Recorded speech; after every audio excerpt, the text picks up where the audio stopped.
Kenapa saya banyak dikutip para narasumber? Karena saya ini jenis kiai yang otoritatif. Jadi saya ini karena nggak menteri, sehingga kalau belajar itu serius, serius sekali. Ya alhamdulillah ini ada Pak Muzani, orang yang bisa ngelantik seseorang jadi presiden. Masih punya utang satu, bisa nggak ngelantik kita jadi ahli surga? Begini kalau cerita ilmiah, nanti saya baca hadisnya. Ada kelebihan kita jadi manusia itu justru karena ketidaktahuan kita. Kita tentu hingga detik ini tidak melihat surga langsung, tidak melihat neraka langsung, apalagi melihat Allah Subhanahu wa Ta'ala. Tapi selalu ada teori, dan ini dibenarkan oleh semua ulama karena ini nas itu mansus.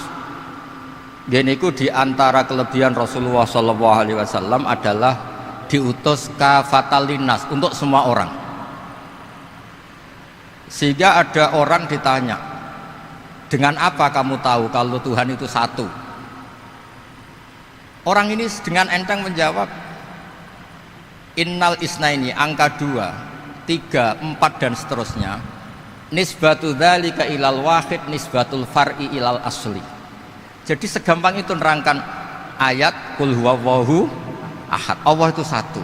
Karena angka itu 2, 3 sampai 1 miliar 1 triliun, nisbatu dzalika ilal wahid nisbatul far'i ilal asli. Semua itu asal usulnya satu.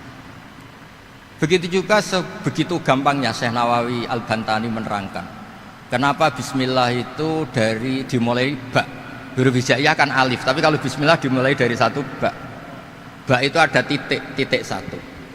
Anda gambar kambing, gambar apa saja, gambar Anda entah baik entah jelek, itu tetap dimulai satu titik. Nah satu titik ini disebut nuqtatil wujud, asal usul wujud. Sebab itu kitab I'anatul Thalibin, tadi Habib Nabil cerita sanad-sanadnya Mbah Mun.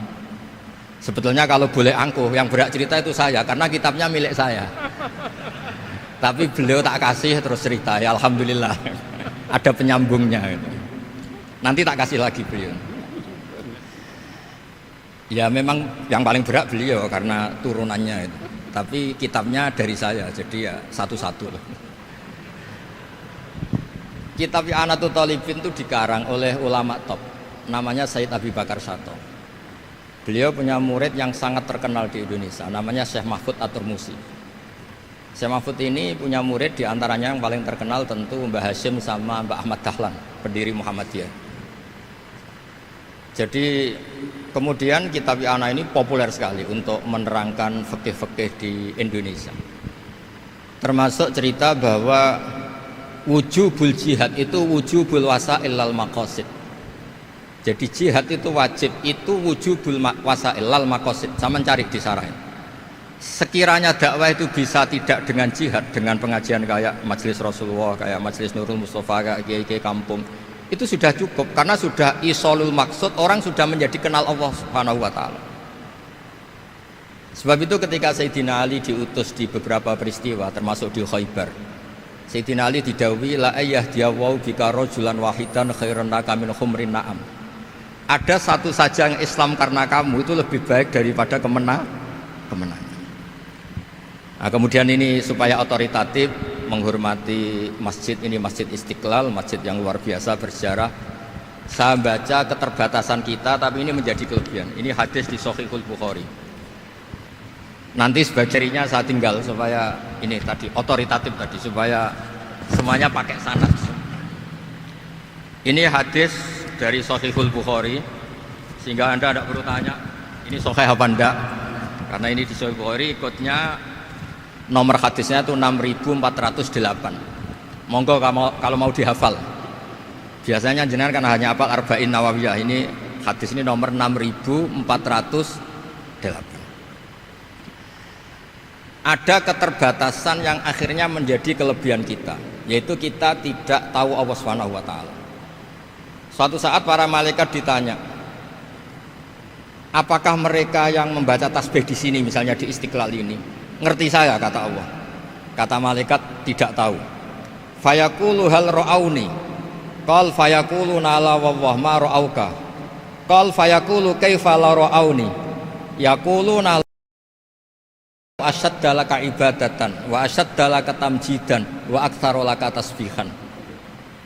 Andaikan manusia itu ngerti engkau ya Allah, maka tasbih mereka ini akan lebih dari kita. Saya beri contoh, ini terutama untuk zuriat Rasulullah SAW. Nabi itu manusia, bashar, tapi lakal bashar. Nabi ketika muji Allah SWT ini supaya kalau sholat jangan hayati. Misalnya pertama muji begini, lakal hamdu mil'us samawati wa mil'ul ardi. Kebanyakan di Jawa memang baca pakai rofaknya mil'u, tapi di beberapa sanad dibaca mil'a, itu urusan i'rab lah. Engkau itu saya puji seluas langit dan bumi, seluas langit dan bumi. Seluas langit dan bumi itu enggak keren, karena langit ini tetap mahsurah, as-samawat ini apapun luasnya langit itu tetap terbatas. Bumi apapun luasnya juga terbatas. Apa yang diteruskan oleh Rasulullah SAW? Wa mil'u ma syi'ta min syai'im ba'd. Dan pujian saya ini ya Allah sesuai kehendakmu, sejumlah kehendakmu, karena ini yang tidak terbatas. Begitu juga ketika Nabi dengan keterbatasan sebagai manusia, bukan sebagai Habibullah, atas nama manusia. Nabi itu punya dua sisi, kadang sebagai bashar, kadang sebagai Habibullah.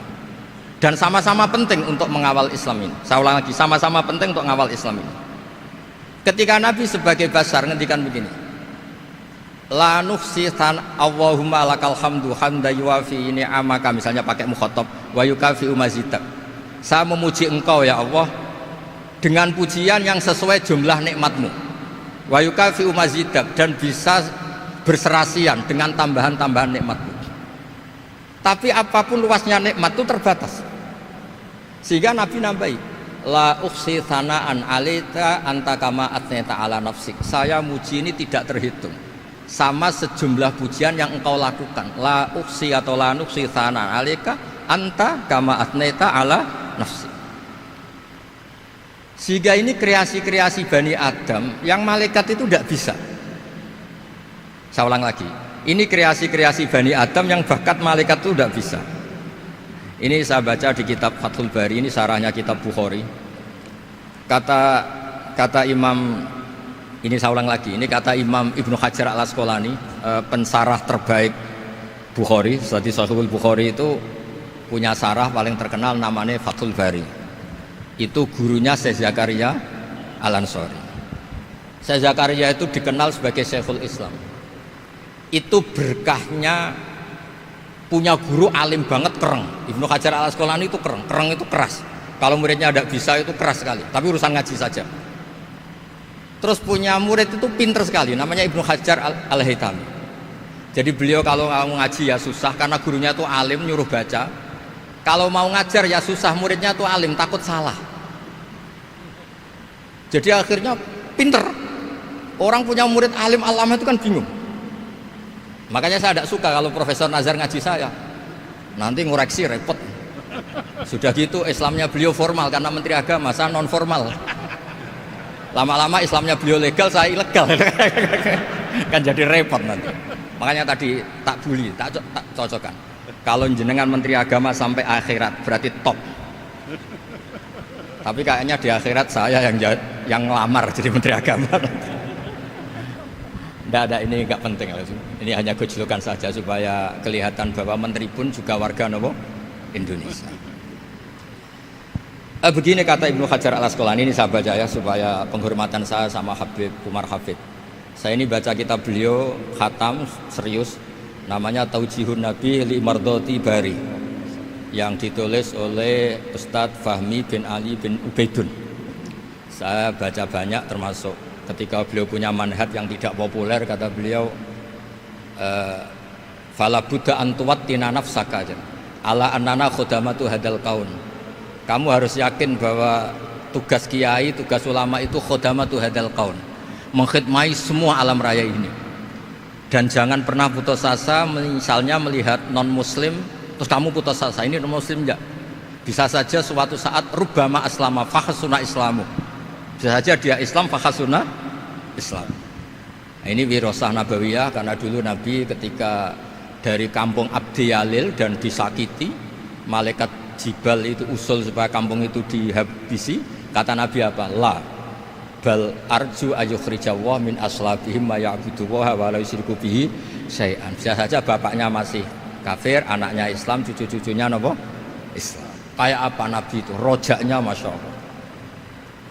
Nah kemudian ini kembali ke tasbih tadi. Kata Ibnu Hajar al-Asqalani, yukhadu min hadal hadis anna dzikral hasil min bani Adam a'la wa asyrafu min adzikri al-hasil min al-malaikah li husuli dzikril adamin ma'a kasratis syawaghil wa wujudis sawarif wa sudurihi fi alamil ghaibi bi khilafil malaikati fi dzalika kullih. Jadi kita ini enggak melihat Allah langsung, enggak melihat surga langsung, enggak melihat neraka langsung. Tapi cara kita zikir, wis nek wis di neraka yo nuwangis tenan. Padahal yo ora mesti mlebu neraka, lha nuwangis tenanan. Kayak apa iman kita? Nah, iman seperti ini sesuai kriteria awal sing dikersana Allah, alladzina yu'minuna bil ghaib. Maka andekan saya ini kok dikasih mukasyafah sama Allah untuk melihat surga, saya milih enggak melihat supaya ngikuti yang tetap ghaib. Nanti kalau saya melihat langsung kemudian iman, kata Allah, akeh tunggali aku iman mau melihat itu. Jadi kadang-kadang keterbatasan kita ini penting. Makanya masyhur Nabi pernah ngendikan tuba liman ro'ani wa amanabi. Tapi wa tuba liman lam yaroni wa amanabi. Kalau orang melihat saya kemudian iman itu biasa. Ini orang zaman akhir tidak melihat saya tapi iman. Kadang-kadang itu enggak lewat Habib yang ganteng itu enggak, lewat Mudin. Mudin di kampung rapati di duit, ini aku mulang tauhid ya mandi. Islam itu digawa Habib ya mandi, digawa menteri ya mandi, digawa Mudin ya mandi. Karena Islam itu kafatal, napa kafatal. Nah yang nggak dipunyai malaikat adalah tadi seperti cerita saya tentang Imam Amudi. Segampang itu. Makanya di tradisi pondoknya Mbah Maimun itu ada tradisi qaddimid dirayah ala riwayah. Logika riwayat itu penting karena itu menjadi nyaman. Ya kayak tadi, Allah itu satu. Ketika kita berpikir angka 2, 3 sampai sekian miliar, sekian triliun, nisbatu dzalika ilal wahid, nisbatul far'i ilal asl. Semua itu dibanding angka 1 adalah cabang. Gambar kayak apa ruwetnya, dinisbatkan asal usulnya mesti satu nuktoh, yaitu satu titik. Nah satu titik ini kata pengarang Ianatul Thalibin, bi kana makana wa bi yakunu mayak. Nah kemudian terakhir ini nggak boleh lama-lama. Kalau lama-lama nanti sampean pinternya nyanyi saya. Sudah. Tapi nggak apa-apa lah. Saya ini termasuk kiai yang sudah diundang. Ini termasuk Pak MPR, nggak boleh undang saya. Pak Nusron apalagi nggak boleh. Itu kalau di kampung sama saya hormat. Kalau di sini kok kayak menteri gitu. Menteri betul tapi. Lawang gurunya dia itu teman saya gitu. Jadi tanya ini kalau nggak percaya. Makanya kalau sama saya beliau cium tangan, saya sebetulnya ya nggak siap dicium tangan menteri itu nggak siap. Apalagi dihormati Pak Nazar nggak siap lah. Nanti dikira minta haji malah repot. repot. Saya ini tadi bisik-bisik itu urusan ilmu tasawuf, ya ada urusannya dengan haji nah. Cocokan. Kenapa beliau suka ilmu tasawuf? Saya kan sering lihat beliau ceramah di TV. Katanya obat Gus obat. Orang kalau belajar tasawuf kan kepenak itu. Kayak wis ahli swarga kan kepenak di tasawuf itu kan memang. Sekarang saya cerita tentang ini karena bidang yang saya tekuni. Ada kitab tentang ulumul Quran namanya Al-Mufradat fi Gharibil Quran. Dikarang oleh Ar-Raghib Al-Asfihani. Ini kitab luar biasa.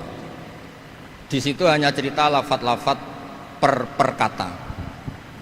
Saya tadi sebelum kesini ngajar dulu di pondoknya Beki, Baitul Qurannya Pak Kures. Karena memang saya termasuk pengajar di sana. Artinya kalau saya sering ke situ jenengan jangan iri, memang saya termasuk pengajar di sana. Termasuk pengajar yang keren maksudnya. Keren itu artinya pakai referensi, bukan asal. Begini kata kitab itu. Rasulullah SAW itu kan punya nama Muhammad, orang yang banyak sikapnya atau semua sikapnya terpuji. Termasuk ketika sebagai manusia, sama lagi termasuk ketika sebagai apa? Manusia. Sebagai manusia aja Nabi gak pernah salah. Begini kata kitab itu. Nabi-nabi yang keren-keren itu, sama lihat di Ahaditsus Syafa'ah, itu masih egois. Ketika ada haulul mauqif, ada prahara mauqif, itu semua Nabi bilang nafsi, nafsi, nafsi, nafsi.